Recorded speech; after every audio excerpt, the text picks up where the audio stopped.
Eu vou mostrar agora como que a gente modela um sistema elétrico, sistemas modelados em espaço de estados, né? Que é um circuito simples, que é um circuito do tipo RLC, né? Um RLC série excitado por uma fonte de tensão, tendo como entrada então essa fonte de tensão, esse sistema, e definido como saída a corrente que vai circular ali no sentido horário.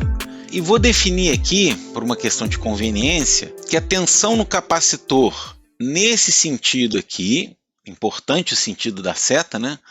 Eu vou chamar de E minúsculo C, que é a tensão no capacitor, função do tempo. Tem que definir uma entrada e uma saída, né? Então vamos definir aqui. Bom, a primeira providência aqui para a gente transformar isso aqui num sistema de espaço-estado é a gente fazer o equacionamento, equações diferenciais que definem o comportamento desse circuito. A gente sabe que um circuito RLC, quem já estudou esse circuito sabe que ele é de segunda ordem, né? Porque ele tem dois elementos armazenadores de energia. Então, a equação que descreve o comportamento desse circuito vai ser uma equação diferencial, uma equação única, de ordem 2, ou também é possível fazer duas equações diferenciais ordinárias de ordem 1. Como que é possível isso? Por exemplo, eu vou fazer aqui a lei das malhas, né? Então, eu vou percorrer aqui a lei de Kirchhoff das tensões, partindo desse ponto, e vou percorrer o circuito aqui no sentido. Então, essa é a primeira equação. E ela é uma equação de primeira ou de segunda ordem? Diferencial. De primeira ordem, só tem uma derivada primeira da corrente. Agora, qual outra equação que eu tenho para completar o conjunto de equações? Basta equacionar o capacitor. Já que eu não explicitei a equação do capacitor em função da corrente, eu posso fazê-lo agora numa segunda equação. Olha que interessante. Então aqui eu tenho as duas equações agora na realidade, tá? Então eu vou ficar com essa equação aqui, vou apagar essa daqui, da integral, e vou ficar com essas duas aqui.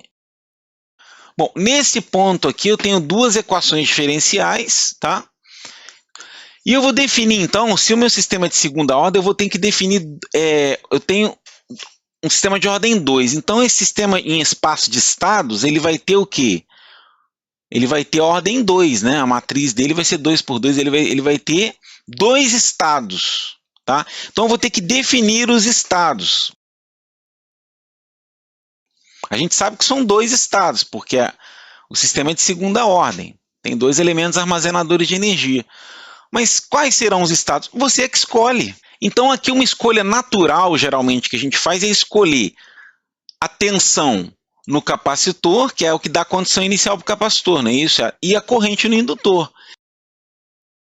É eu que escolho, tanto que pode haver uma outra possibilidade de escolha de estado, que vai me dar uma representação diferente, contudo, continua sendo uma representação válida em espaço de estado desse circuito. Então, esse circuito tem várias representações de espaço de estado. Eu já tenho as equações que descrevem o circuito, as equações, no caso, diferenciais, porque esse sistema é regido por equações diferenciais, ordinárias. Eu já tenho os estados e já defini também o que vai ser entrada e o que vai ser saída. Agora eu já posso escrever as matrizes. Como é que eu escrevo as matrizes, pessoal? É bem tranquilo, é só eu ordenar isso aqui de uma maneira adequada. A ideia é sempre isolar os termos de derivada. E olha aqui eu já tenho uma facilidade, porque eu já tenho a derivada de um estado aqui, tá vendo? Ó? Derivada da corrente. E já tenho a derivada da tensão. Então aqui eu já estou com tudo ajeitado para fazer. Então qual que é a primeira providência? Isola os termos de derivada dos estados de um lado só, pode ser do lado esquerdo, e joga o resto todo para o lado direito. Vamos fazer isso? Por uma questão de simplicidade, como eu sei que todas as variáveis em minúsculo são funções do tempo, eu vou omitir o de t, só para uma facilidade de notação aí, tá? Então aqui é I ponto, ou seja, a derivada da corrente é igual a isso daqui. Em forma matricial, como é que fica isso daqui? Qual vai ser o vetor de estados? É CI, né? O vetor de estados é esse aqui, ó. É um vetor de duas linhas por uma coluna. Como eu só tenho uma entrada e uma saída, é um sistema Esse sistema ele é o quê? SISO, né? Single Input, Single Output. Ele tem uma entrada e uma saída. Agora, o que multiplica EC ponto é o quê? É isso daqui vezes o EC, mais isso daqui vezes I, mais isso que está aqui vezes o E. Então, vamos lá. I é igual isso vezes isso, mais isso vezes isso, mais isso vezes isso.